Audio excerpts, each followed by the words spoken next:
Hello and welcome to Little Bits of History, a show about telling little bits of history, your history's littlest bits.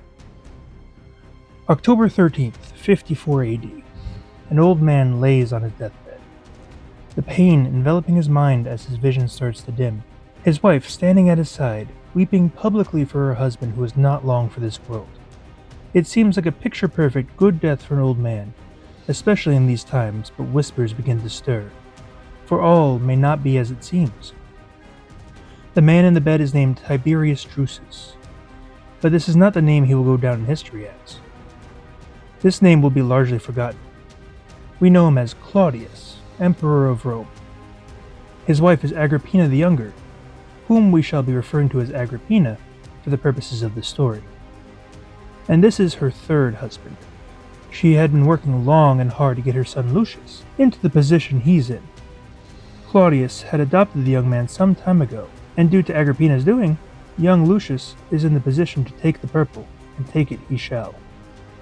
After Claudius's death, Lucius would rise to power and be crowned in 54 AD as Nero, who we now know as the Mad King of Rome. He would be among the most reviled emperors in history, up there with the ranks of his uncle, Caligula. 66 AD, Judea.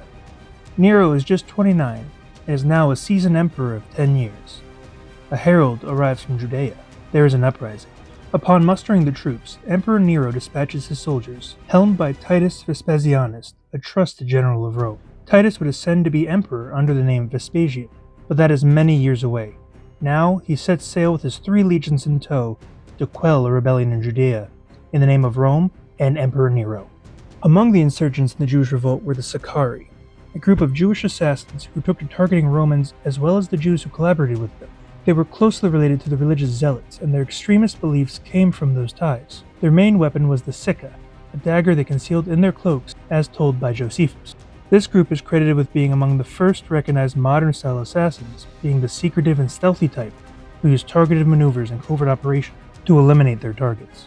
Judea had been part of the Roman Empire's territories since around 6 AD. The rebellion started when someone emptied a chamber pot outside a synagogue, thus defiling the site.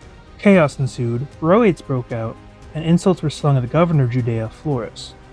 Florus originally convened a meeting with the Jewish leaders to take custody of those who defiled the site and to settle the matter peacefully. The Jewish leaders were unable to identify those responsible. Florus took that as a refusal and ordered his troops to wreak havoc on the Jewish population. Josephus decided to join the rebellion and fought as one of the rebellion leaders against the Roman occupation, but he was captured at Judea during the siege. And when the Romans stormed the city, they killed approximately 40,000 Jews. Josephus was brought before Vespasian, who decided to let him live because of an old Jewish prophecy that a new leader would rise in the east. Josephus became one of Vespasian's supporters from that moment on. Now in 68 AD, Nero lies dead by an apparent suicide after learning that he was declared a public enemy. His death would mark a turning point in the Roman world. After this, Nero's successor would be Galba, who wouldn't even rule a year. Elevated to emperor, this would mark Rome's famous Year of the Four Emperors. Galba would be assassinated and overthrown by Ortho, and Ortho defeated by Vitellius. Vitellius was set to take the purple for good, but his rule would be challenged by a certain well-seasoned general en route back from Judea, Vespasian. Hot off the heels of Josephus's bolstering, decided he had just as good a right as any to the throne, and marched on Rome with his soldiers. He would go on to start the Flavian dynasty, which would go on for 27 years after. The coin itself is struck in bronze. The obverse has the lettering NEP WNOC, translating to of Nero, inside a wreath tied with an X. The reverse side is a palm branch with the phrase LEKAICAPOC around the outside, translating to 5 years of Caesar. Due to the nature of coin making in this time, the outside of the coin is rough. And this particular coin was minted in Jerusalem during the time of the uprising in Judea. One of these coins weighs approximately 2 grams and has a diameter of 16.5 millimeters and is typically irregular in its shape. Now, if you like this coin and are excited to see more coins and hear more good stories, give us a like and subscribe. Thank you and have a great day.